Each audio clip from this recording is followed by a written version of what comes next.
میرے علیہ سنت کی بارگاہ میں عرض ہے کہ گھر کے اندر ربیع النور شریف کے کتنے جھنڈے لگانا چاہیے؟ سوال آپ جتنے لگا سکتے ہیں لگا دیں. ہم ترغیب دیتے ہیں کہ 12 جھنڈے کم از کم لگا لیں. تو اب اگر 12 نہیں لگا سکتا تو ایک ہی لگا دیں, اور زیادہ لگا دیں تب بھی حرج نہیں ہے, بڑی بلڈنگ ہے تو اس کی کوئی قید تھوڑی ہے. اور کوئی نہ لگائے تب بھی اس کو کوئی گناہ نہیں ہے, نہ اس کو برا بھلا کہنے کی اجازت ہے. ہاں اگر جھنڈا لگانے کو برا بھلا کہتا ہے وہ تو وہ غلطی کر رہا ہے. کہ جب شریعت نے کام کا منع نہیں کیا تو کوئی منع کرنے والا کون ہے نا. یہ ہمیشہ خیال رکھے کہ پھر منع, کوئی جو بھی منع کرے گا وہ غلط کام کر رہا ہے. کہ لوگ ایک مستحب نیکی کا کام کر رہے ہیں, ثواب کا کام کر رہے ہیں, سرکار کی محبت میں وہ یہ کر رہے ہیں, تو اس کو کیوں مطلب. کل میں نے سمجھایا تھا کہ جیسے کہ صحابہ کرام نے نہیں کیا تھا تو یہ کیوں کرتے ہیں آپ لوگ. تو یہ دلیل نہیں ہے کہ کسی صحابی نے, میں نے کہا تھا کسی صحابی نے امامت کی تنخواہ لی تھی. مسجد نبوی شریف کے جو امام تھے سب سے پہلے, وہ کائنات کی سب سے بڑی ہستی, کیا کبھی تنخواہ لی؟ کبھی نہیں لی نا. تو کیوں تنخواہ لیتے ہیں؟ اب تنخواہ لے کر مائک پر بمبرتے ہیں یار, کوئی تک بھی تو ہے کہ نہیں. تو بہت سارے کام ایسے جو پہلے نہیں تھے بعد میں. حالانکہ یہ تو اصل مذہب پر تو امامت کی تنخواہ یا دین پڑھانے کی تنخواہ, قرآن سکھانے کی تنخواہ, علم دین پڑھانے کی تنخواہ, یہ تو ویسے ہی حرام ہے اصل مذہب پر. دیکھیں شروع میں یہ نہیں, اجازت نہیں تھی. واعظ کہنے کی تنخواہ, اجرت, یہ بھی حرام شروع میں یہی تھا. مطلب بعد میں لوگوں میں اس میں سستی آئی. پہلے لوگ خدمت کرتے تھے علماء کی جو واعظ فرماتے تھے, یا امام صاحبان جو نمازیں پڑھاتے تھے, اور تنخواہ نہیں لیتے تھے, نہ اجرت تھی, نہ جائز بھی نہیں تھی اس دور میں. پھر جب علماء نے دیکھا کہ اب سستی ہو گئی ہے تو اب کیا مسجدیں خالی چھوڑ دی جائیں, کوئی نماز کون پڑھائے گا. اب یہ تو روزی روزگار کی فکروں میں پڑے کہ پہلے لوگ خدمت کرتے تھے, اب خدمت کرنے والے پیچھے ہٹے, یہ کیا کریں گے. تو یہ تو مسند ارشاد جو تھی واعظ و نصیحت کی وہ بھی سست پڑنے لگی. تو پھر علماء متاخرین نے, علماء متقدمین اور علماء متاخرین, یہ اس کا کتنا پیریڈ بھول گیا میں کہ پیریڈ ہے اس کا, کب تک مقدمین کہلاتے ہیں, کب تک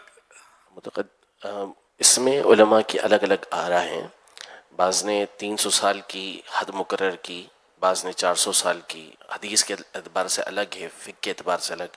بعض نے کہا کہ امام محمد کے جو شاگرد ہیں ان تک کے افراد یہ متقدمین ہیں, ان کے بعد کے متاخرین ہیں. تو یہ آراء الگ الگ ہیں علماء کی اس میں. جی ماشاء اللہ.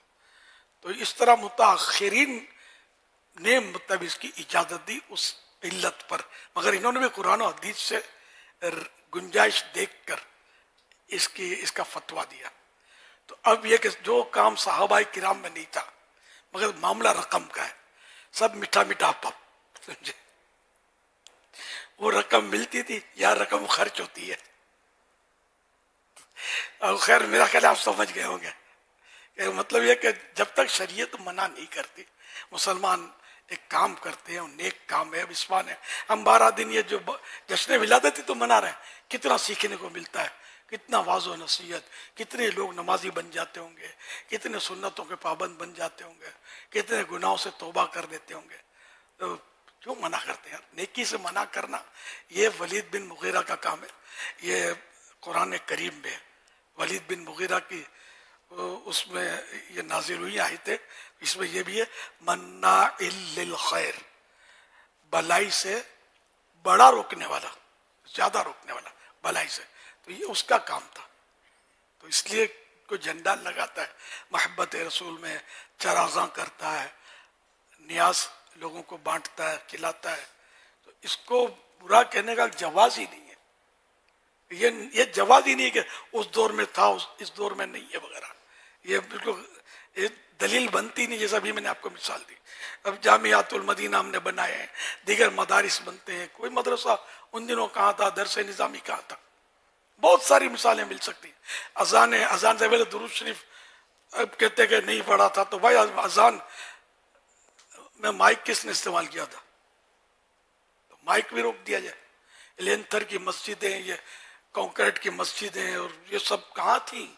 بتیاں، پنکھے، اے سی، کچھ بھی نہیں تھے مسجدوں میں.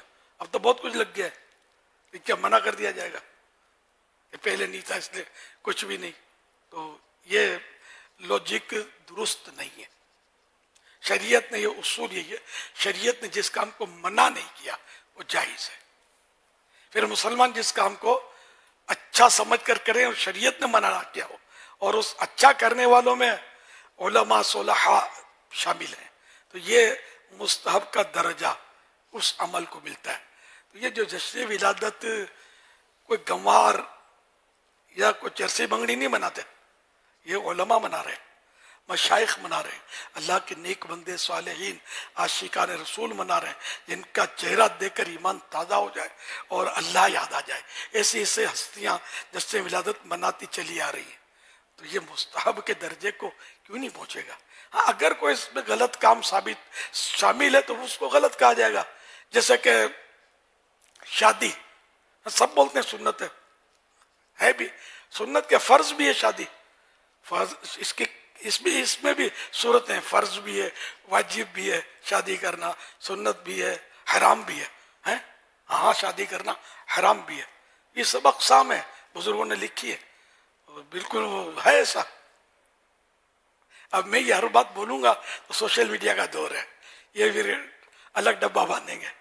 یہ کیا ہوتے ہیں؟ یہ جوہلا ہوتے ہیں سوشل میڈیا کے. مطلب لوگ جو اس طرح علم دین کا مذاق، علماء دین کا مذاق اڑانا یا دینی مسائل پر اتنا کڑکڑ کرتے ہیں، یہ ان کو پتہ نہیں ہوتا. اصل یہ سخت گناہ گار ہو رہے ہوتے ہیں کہ مطلب جس نے مسئلہ بتایا اور اس مسئلے کی ٹھی کر کے کھی کر کے ہنسی کر رہے ہیں. بھائی جس نے بیان کیا اس سے پوچھو تو صحیح کہ کیا قرآن و حدیث سے یہ ثابت ہے.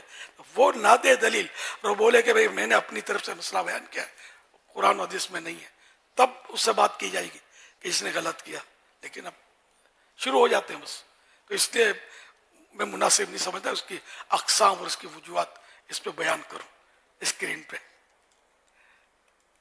تو بڑی عجیب حالت ہو گئی ہے. تو شادی میں خرابیاں کتنی ہو گئی ہیں آپ دیکھیے. فرض بھی ہے، واجب بھی ہے، سنت بھی ہے. حرام تو چلو ہے، وہ اپنی جگہ پر ہے، لیکن ایک نیک کام ترجیح تو اسی کو نا، فرض ہے، واجب ہے یا سنت ہے. اس میں کتنی خرابیاں کہ اپنے یوں بولیں گے کس کون ہے سامنے آؤ کہ جس نے شریعت کے مطابق شادی کی ہو، تو شاید ہی کوئی اپنے کو ملے گا جس کے گھر میں شریعت کے عین مطابق 100% شادی کی تقاریب ہوئی ہوں. کچھ نہ کچھ خرابیاں اس میں. میوزک آ جائے گا تو کہیں عورتوں کی بے پردگی آ جائے گی، کہیں عورتیں مرد مل کر وہ مخلوط تقریبات، دعوتیں ہے نا، یہ سب سامنے آئیں گی. پھر لین دین کے بعض مسائل جو شادیوں میں کئی ہیں، طرح طرح کے رسم و رواج، اس میں کچھ نہ کچھ رواج ایسے نکل آئیں گے جو غلط ہوتے ہیں، شریعت کے خلاف ہوتے ہیں. لیکن آج تک کسی نے نہیں کہا کہ شادی کو ختم کرو، شادی کا بائیکاٹ کرو کہ اس میں خرابیاں ہیں. کوئی نہیں کہتا. سب شادیاں کر کے بیٹھے ہوئے ہیں، ایک ایک دو چار کر کے بیٹھے ہوں گے، یہ بھی ملیں گے آپ کو. نہیں خرابی ہے تو معاذ اللہ جشن ولادت میں اس میں فلاں یوں کرتا ہے، فلاں یہ غلط کرتا ہے. 11ویں شریف میں معاذ اللہ خرابی کہ اس میں یوں کرتا ہے. حضور خواجہ غریب نواز کا عرس منایا، داتا حضور کا عرس منایا، بزرگان دین کا عرس منایا، تو اس میں یوں ہوتا ہے، یوں خرابی آتی ہے، عورتیں گھس جاتی ہیں، فلاں گھس جاتی ہے. اپنے دکان میں تو بند کر دو، لے کر بیٹھے ہو، نوٹوں کی گڈیاں گنتے رہتے ہو. عورتیں ہی تو آتی ہیں زیادہ خریدار، تب عورتیں آپ کو مطلب کچھ نہیں کہتی ہیں، کچھ آپ کو سوچتی نہیں ہے. کہیں عورتیں نیک کام میں نہیں جانا چاہیے، ہم تو مخالفت ہی کرتے ہیں. ہم تو جشن ولادت کے چراغاں جو دیکھنے عورتیں جاتی ہیں ان کو روز کے ہر سال سمجھاتے ہیں، منع کرتے ہیں، تمہارا کام نہیں ہے، تم کو نہیں دیکھنا ہی ہے مردوں میں گھس کے. بلکہ ہم بغیر مردوں میں گھس کے بھی کار میں بیٹھ کر بھی اس کی اجازت ہم نے نہیں دی کہ دعوت اسلامی والیاں تو کم از کم مانے. ایسا نہ کریں یا پھر اس کی دلیل لے کر عورتیں جو ہے یہ پھر بازاروں میں یہ اس میں گھس جائیں گی اس طرح کی تقاریب میں. تو ہم تو احتیاط ہی کی بات کرتے ہیں.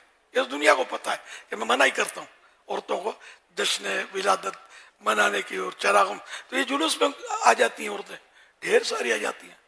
بعض لوگ جلوس میں سنا میوزک بھی بجاتے ہیں اور ہو سکتا ہے اچھل کود کر کے اس طرح بھنگڑے بھی ڈالتے ہوں گے. دیکھا نہیں ہے میں نے، کوئی بھروسہ نہیں ہے، جوش آ جاتا ہے تو کرتے ہوں گے. تو اب کیا ان وجوہات کی بنا پر یہ سارے کام یعنی گناہوں کے انداز میں ڈھول بجا کر میوزک بجا کر گھر کی لڑکیاں ناچ رہی ہوتی ہیں. پھر بھی آج تک کسی نے شادی کو منع نہیں کیا کہ شادی مت کرو، شادی کا بائیکاٹ، شادی بند کرو. کبھی کوئی کسی نے نہیں کہا. تو بھائی خرابیاں دور کرو.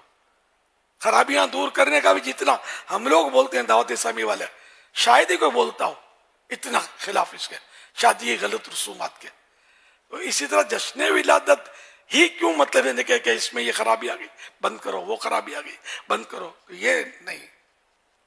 ناک پر مکھی بیٹھی ہے تو ہم مکھی کو اڑاتے رہیں گے، مکھی کی وجہ سے ناک نہیں کاٹیں گے. جس کو کاٹنی ہو کاٹ دے. اور کیا دنیا ان کو سمجھا دے گی کہ نادان ناک نہیں کاٹی جاتی، مکھی اڑائی جاتی ہے، چاہے 100 بار اڑانی پڑ جائے.